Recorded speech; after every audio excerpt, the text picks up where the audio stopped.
guys, welcome back to my channel, Confessions of a Dollar Tree Addict. I'm Marina, and today's video is a life update.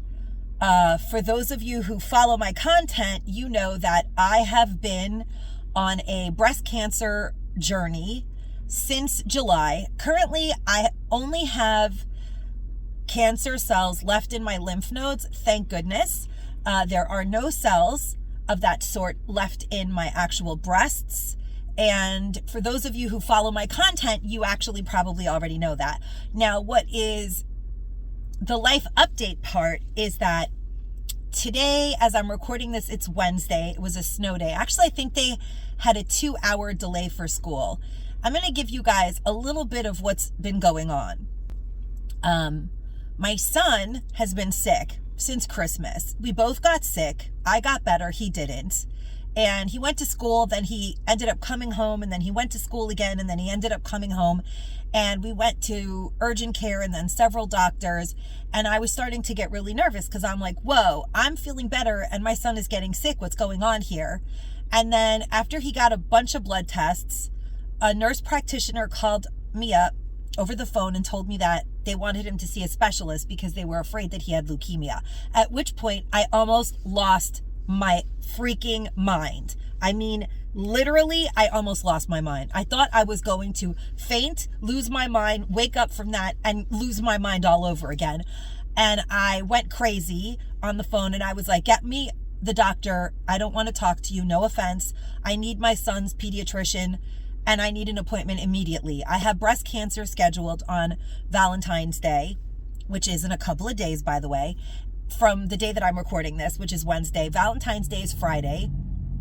And I did not want to have surgery on the 13th, so it worked out perfectly. Not that I care about 13, but, you know, when it's surgery, all of a sudden you care about everything. And Valentine's Day is like my heart, Valentine's Day, my breast. It's kind of like all the same thing to me. And I don't know, it's kind of where, if like you really think about it in a weird way, I don't know, but I love the fact that my surgery is on Valentine's Day because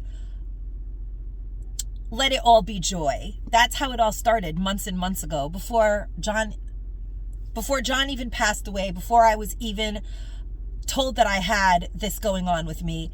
Let it all be joy. That's what the calendar said in the Dollar Tree. That was like something I started talking about. And then here I am many months later, trying to navigate my way through some of the worst days of my life. So many horrible things have happened to me in the last year, but let it all be joy. I found things in joy. But when someone's on the phone with you telling you that your son might have something wrong with him or your child has something wrong with them, it's a whole new crazy town express train that you get on.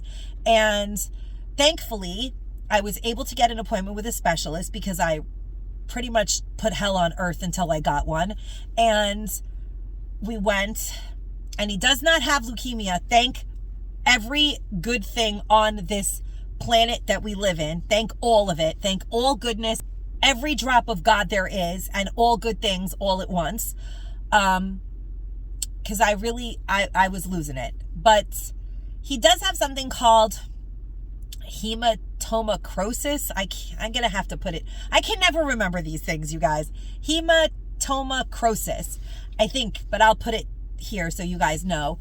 And basically, we go back in 3 weeks and he finds out, because they took tons of blood out of him. Like they took 13 vials of blood out of him. And we're going to find out whether it is the kind that is genetic or the kind that just happens to you from some mutation, at which point he just has too much iron in his blood. And some people, for some people who have this, the solution is that you have to donate blood every couple of months, which would be kind of a beautiful thing if something that makes him unwell can make others well. That's okay. But he does have to change his diet. And my son loves meat. And so we're kind of both on this journey now where we're not going to really eat a lot of red meat very often. And we're going to have to change our diet, which I'm already sort of there, although I did fall off the wagon with a lot of sugar lately. But, you know, that was just a temporary fix for a lot of stress, including this whole leukemia situation, which anyone who has leukemia or has a child who has leukemia or anything like that, my heart goes out to them. I'm not saying that I couldn't handle that right now. I would have canceled my surgery, and that would have not been good, because I was ready to cancel my surgery. That was it. I was like, I'm not going to do the surgery until I know my kid is okay. That's that. And so the universe moved people, places, and things in order for me to feel like it's okay, I can do this. And then as soon as I'm recuperating from my surgery, Chris and I will deal with his new diet and him feeling better, because he's been sick. For those of you who know, my son spent an entire year when John did not, wasn't very well. For those of you who know, Christopher spent like a whole year at home when he got mono. It took him forever to get better. And it could be related to the mono. I took him to a very, very good hematologist that came highly recommended, and they ran lots and lots of tests, and we're going to know much better exactly what he needs in order to feel well from now on, because he's always tired ever since he had mono. But the doctor did tell us that some people take years to get over mono, and it's just called long mono. And I'm going to try to get him more motivated and educated on what he needs to do to push himself, because I know that it's mostly mental. When we don't feel good, if we convince ourselves that we do feel good, we can do things that really we're not able to do. Because I didn't feel great when I was pushing myself to go out every day and keep my channel alive and try to make money. I mean, I'm a single mom right now who has no income. I'm not working. I have to make money to pay my bills, do my charity, which thank goodness I have been able to still do, and take care of my son. And so, I pushed myself to my limit. And the way that I do it is by telling myself that I'm fine. I just tell myself I'm fine. I am okay. That pain is just gone. And sometimes, believe it or not, it works. I'll tell myself that's not really hurting right now. You felt that pain and now it's going away. And then I do all kinds of meditation. I know it seems crazy, but it does work for me. Also, I have fibromyalgia, so I'm kind of used to ignoring things when they're really happening. And so yeah, while I was really sick during my chemo or joint pain and all this stuff, I would be like, okay, it's starting to get less. It's feeling even better. It's feeling even better. And then you just kind of start moving around. And the next thing you know, you're sort of in motion. And then once you're in motion, you're already doing something that you weren't doing 5 minutes ago because you kind of tricked yourself. At least it works for me, but I know I have ADHD and I could just forget things from 1 second to the next, and then, remember it when I'm in the car and I'm like, ooh, that still hurts. And I'm like, okay, well, forget about it again.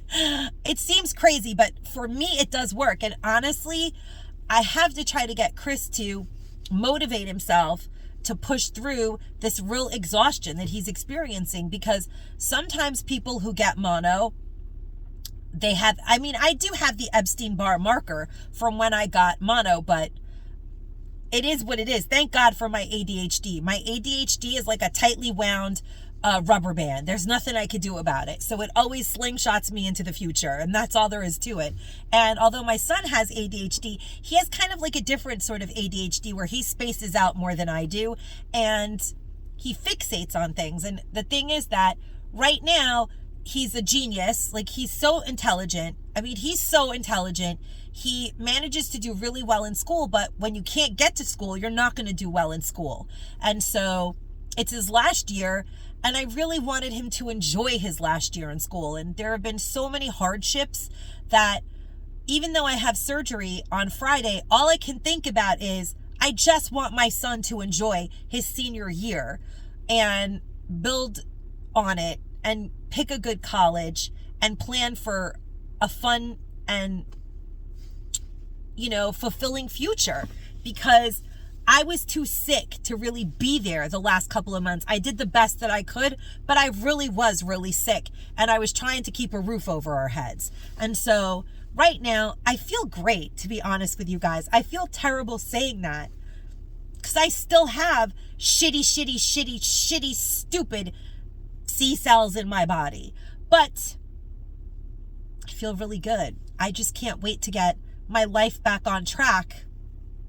I don't want to cry. I am really afraid of surgery, but I just keep telling myself I'm going to sleep for 3 hours because they're going to put me to sleep for 3 hours. And when I wake up, I'm going to be brand new again. I just keep telling myself that I haven't really had a lot of surgeries in my life. So I'm kind of terrified. And I just keep telling myself that I'm going to the hospital. They're going to put me to sleep for a few hours. And then when I wake up, I'll be like younger and healthier. And it'll be like a fairy tale. I know that it's really crazy, but that is sort of what works for me. I just tell myself, that's what's happening. You're going to the hospital. They're putting you to sleep for a few hours. And then when you wake up, this will all have been a dream. It was all a dream. It'll be some new season of your life where everything is great. And so that's been helping me get through so far. Now, come Thursday night, I'm pretty sure I'm not going to sleep. Friday morning, I'm going to be a psycho. And good thing it's going to be darn early in the morning. Thursday afternoon, I have to go to the hospital where they will be injecting some kind of dye into my breast so that they can find the markers where the original mutated cells of shitty cancer, which I don't even want to give the word life at this point. It's got to stay the heck out of my world, but had been in my breast so that they can remove a tiny piece of the flesh inside. It's like a small lumpectomy, which I'm so grateful because mentally I don't think I could handle more than that right now. I just can't. After the ghosting that took place in my world that made me feel about that big, I know that it's got nothing to do with me, but mentally I just don't think I could handle it right now. And I'm being honest, I just can't. After all the things that I've lost, I'm grateful that I get to keep this because this is an actual part of me and I don't want to lose anything else. And so the universe took pity on me and I feel really grateful. And of course, the actual recovery time should be less and I can't afford any other way. I'm not going to be able to pay my bills if I don't get out there and hustle. And who knows, maybe I'll enter the job market again at 52 in a wig, bald. Who knows what's happening to this Dollar Treesta in the very near future. But I mean, I've had a lot of really great jobs and now that John has passed away, I may have to do that. I'm not sure exactly what the future holds for me, but thank God I have one to look forward to. God willing, I come out of surgery, no problem, but I'm pretty sure that I'll be okay. I hope. Like this. All will be well. I wholeheartedly believe it. And I don't actually feel as terrified as I know that I could. I know the kind of crazy that I'm capable of being. And I'm kind of amazed that I've been at peace throughout all of this. I sort of knew the whole time that the universe had me and that I had no control over it. I just sort of knew. And I've known. And I'm amazed, actually. I've never been able to be that way. I'm one of those people that has to do a million things. I mean, I still have to do a million things, but they don't pertain to this. I knew that I just have to get all the information that people have to offer, think about it, be quiet, make a decision, and then go with it. And that's what I've done every step of the way. And I did go to the surgeons and ultimately decide to do the lumpectomy since there are no shitty C cells currently in my breast. And I do still have C cells in my armpit, which is killing me. And I don't know what that's about, but the sooner the surgery comes, the better, because who knows? It was a very aggressive cancer when I was diagnosed. And every time I feel the ache and pain in my lymph node, I get a little nuts. And so I just want it gone so that I don't have to think about it anymore. And when I have aches and pains, I can call the doctor and be like, why is this happening? Put me in a machine. Let me know what's going on. I'll probably end up getting more scans than most people because for all the time that I missed my scans, you guys better believe that I will never miss a mammogram, ultrasound, or any of that type of preventative testing again, ever. I will not do it again. I promise. And I hope that you guys learn from my mistake And don't be afraid. The truth is, I wasn't really afraid to go to my mammogram. I thought I did it. My husband was so sick and life had become so unmanageable that I honestly thought that I had gone for my mammogram. And sometimes life just lifes and it becomes so overwhelming that we just don't realize how much time has passed from one moment to the next. And we can get lost in all of those limitless possibilities. But I feel like sometimes if we could just try to change our limitless possibilities in our brain to sound better instead of worse, then, maybe I would have realized that I missed my mammogram. But there are no what ifs. Here we are, a day away, basically.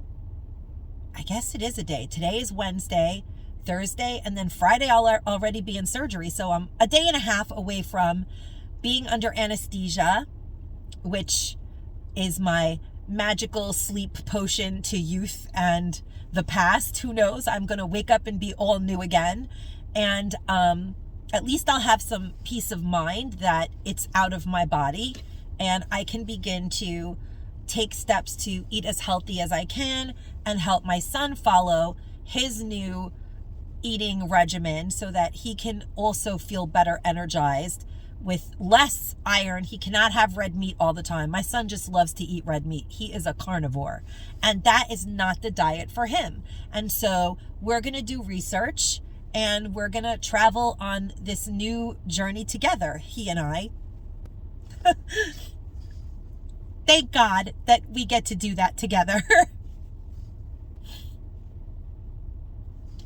And I felt like you guys needed a formal explanation as to what is going on with this Dollar Tree stuff, because so many of you are emailing me and you're like, are you not having surgery? And after they put the dye in me, the doctor will be able to find the exact spot that she needs to remove, and they will be testing the lymph nodes to figure out whether I have to have one or all of my lymph nodes removed, depending on which ones come back from the, I guess, biotechnician who runs them to see if they do contain cancer cells. Then if they take out all of my lymph nodes, which I'm praying to God that they don't, it's a much longer recovery and I'll have to wear a sleeve. And I do have circulation issues already, so I'm praying for my last miracle right now that I'm asking God for, and that is that it's just the one lymph node, or maybe two even, but not all, and then I won't need drainage tubes and stuff like that. I need to heal as quickly as possible so that I can do the work to keep my household running. And I'm so grateful to my friend Kathy, who came here from Florida to take care of us while I'm out for the count during my little Sleeping Beauty sleep sequence of post-surgery. Yeah, like Sleeping Beauty. I'll be like Sleeping Beauty. That's it. I'm going to sleep for 3 hours and I'm going to wake up and everything's going to be different. So I'm not really delusional, but isn't that a happy thought? I mean, yeah, I want that. I'd rather that than think anything else. It's too much for me. And so Kathy used to live in New York. She's like one of my absolute oldest and dearest friends, and she came here to help us, me and Chris, get back into the swing of things after my surgery, and I'm so grateful to her. And maybe if I'm really healthy after my surgery, we'll take a road trip because Chris has a week off. I would love it if I felt better after 2 days and Kathy and I could go on like a really long road trip and stay in a motel or stay in a hotel. I was even fantasizing that we could take the whole week and even take Chris with us and go to Ohio. I just have a lot of really cool Thelma and Louise moments where we don't end up driving off a cliff, where we go and we meet Melissa from Isolife, or pick up my friend John in Philly and then give out some donations and then go meet Melissa from Isolife. And all of that might happen depending on how many lymph nodes are removed and how quickly I feel better. I don't have to drive. Kathy knows how to drive. And we could go on a road trip and do some fun things while Chris is out of school because they have a whole week off. So yeah, I would love for all of that to happen. But for right now, I just got to make it through my surgery, come out awake and okay, and God willing, 100% cancer free. And we go from there. You know, my new, improved self. And we go from there. And for those of you who have been watching some of my content, it has not been an easy year. You all know that it has not just been shitty breast cancer. My husband died. I went through a lot of lonely mental duress because my husband and I did everything together. We moved to Long Island right before my husband sustained his brain injury, and we live far away from the people that I used to socialize with all the time. They're nowhere near where I live. It's like over an hour away. And so I found myself very isolated once my husband passed away. And, you know, a lot of my friends disappeared because of whatever reason, including someone who came into my life, friended me, made me think that they were going to be an integral part of my future, because at the time I thought I was going to die from shitty cancer. When you hear that you have stage 3 cancer and it's aggressive, you're like, oh shit, what? And they didn't even give me a stage in the beginning. They were like, go to chemo and we'll talk about it later. So I was terrified. And so the universe has been spoon feeding me what I need when I need it, and I'm really grateful. That person ended up ghosting me, but helped me through a lot of the really hard times. And then like my friend Flo and Gretchen, they met up with me at the first rounds of chemo. And my friend Mary, who also is actually a stage 4 cancer survivor for many years now, I think 9 years and counting, of colon cancer. They all came to support me. She actually signed me out of the surgery where they inserted my port. And I have to keep that for a year post-surgery. After I'm cancer-free post-surgery, I have to go through radiation, and they haven't even explained all of that to me yet. But I think I'm going to do 3 rounds of radiation, which should possibly be the easiest part of this whole process. But I have heard from people that radiation is very surreal, and that it's changed them forever. And so I don't know what the future holds, but I know that I have one, and I'm here for it. Whatever it is, I'm going to get through it.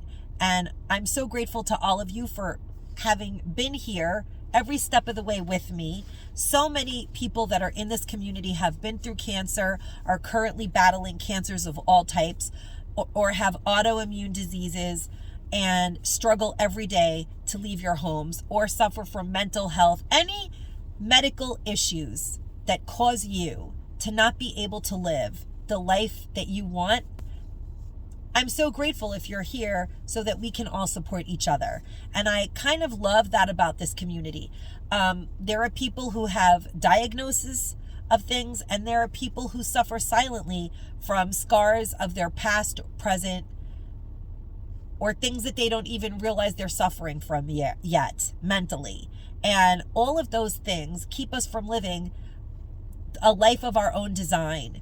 And if you are in that situation, you've come to the right place. You clicked the right thumbnail. We want to know, and we're here to support you through whatever it is that you need to talk about. If there's something you want to talk about, put it in the comments. Someone will come and give you the support that you need. I'm going to probably release this the day before my surgery. Hopefully I will look at all the comments when I'm out of surgery, but if I haven't, I'm sure somebody else will.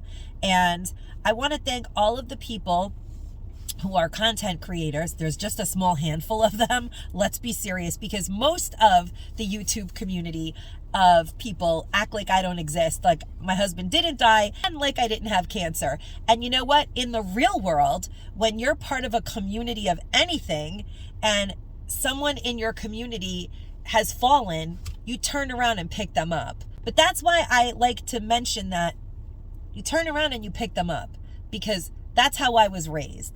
If I have a cookie, I split my cookie with whoever wants a piece of my cookie.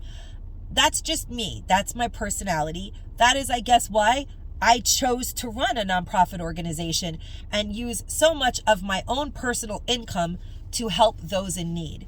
Now, I don't know what the future holds for my charity, but I'm going to do my best to be able to continue to do that for as long as I can.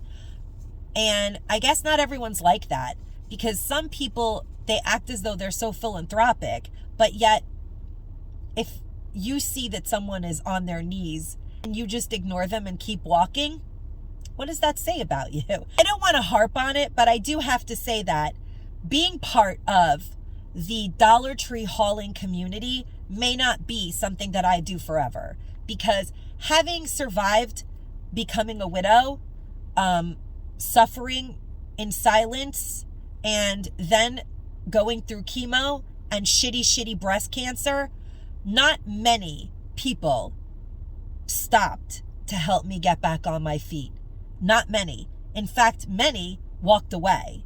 And for that, it embarrasses me sometimes to be a part of a community of haulers who are not like-minded. I don't think like them, and I never will. But I do want to thank the amazing people who have been there and supported me through it all. And you guys aren't blind. You see the other creators who comment on my videos. You know who they are. It's clear who they are. And those women will forever have my word that as long as I'm on this earth, I will do whatever I can to help them. And I want to continue to help people who I meet in the domestic violence shelters to start YouTube channels in some genre that they enjoy. For a long time, I have helped people, by the way, do that. I don't talk about it on my YouTube channel because not all channels have faces. But what I do, I do. My charity is legit. It's the real deal. Women go into hiding and don't have a way to support themselves. And YouTube gives them an outlet. People have talents. They know how to crochet. They know how to do all kinds of things, decorate. They don't have to show their faces. And they can create content and earn enough money to stay at home and take care of their children. And I do believe that YouTube is a bounty, an amazing place to create content and build a future for oneself. But some people have very limited mindsets where they think that the only way for them to grow is to, I guess, take the place of someone else or take the ideas of someone else. And that's just not what I'm about. I didn't come here to become the hottest thing on YouTube. I came here to talk about my charity, which is called Garage Sales Against Violence. I am a survivor of domestic violence. Thank God. I made it out alive, and I have faced lots of other hardships and adversities in my life, but they didn't make me be empathetic. I was born that way. You're either empathetic or you're not. And so when I see that someone is suffering, it makes me want to help them. But I sort of have come to a place where the people who have helped me through these tragedies, I'm always going to be there for. Being kind to people is not hard. It isn't hard. It takes a lot to be mean to people. And so I don't know exactly what the future holds for this Dollar Treesta. My eyes have been opened to stuff that I can't really unsee. I want to find a way to grow my nonprofit. And I don't know that the Dollar Tree hauling helped raise awareness towards my charity, which was my original goal. So I'm not sure exactly what I'm going to do, but you guys know that I love the Dollar Tree. I love going to the Dollar Tree and finding awesome new things. So I don't know, but I do know that I have a future, and we're going to talk about all the things, and we're going to visit all of those options because they're here for us to explore. And those of you who have stayed on this journey with me throughout all of these things, you guys are real Dollar Treestas. You guys come because you want to engage with my content on many different levels. And I'm really grateful to the support of this amazing community.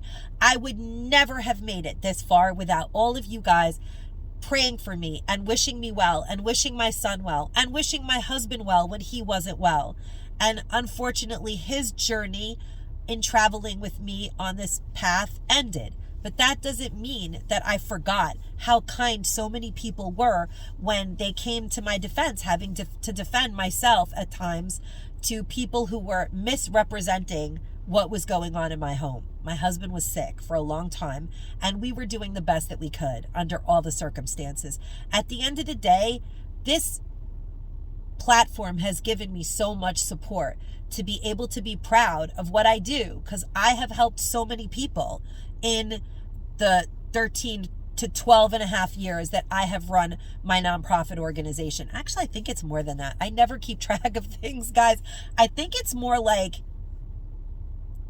14 years that I've run my nonprofit. But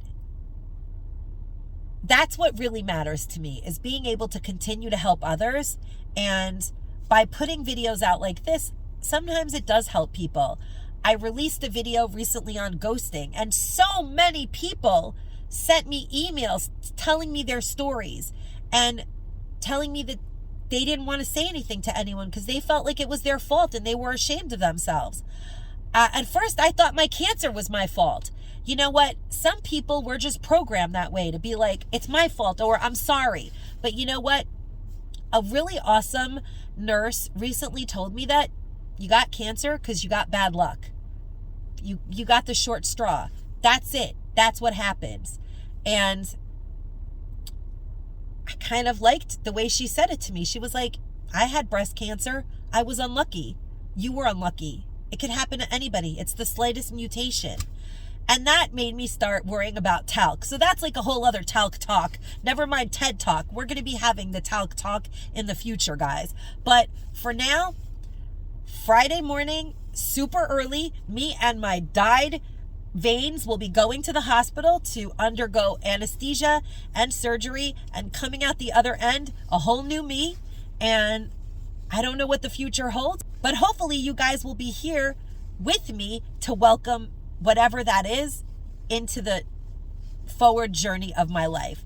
And I just wanted to say thank you to you guys. I didn't know that I would be here eight months ago. I didn't know that I would be here when I found out. I didn't know.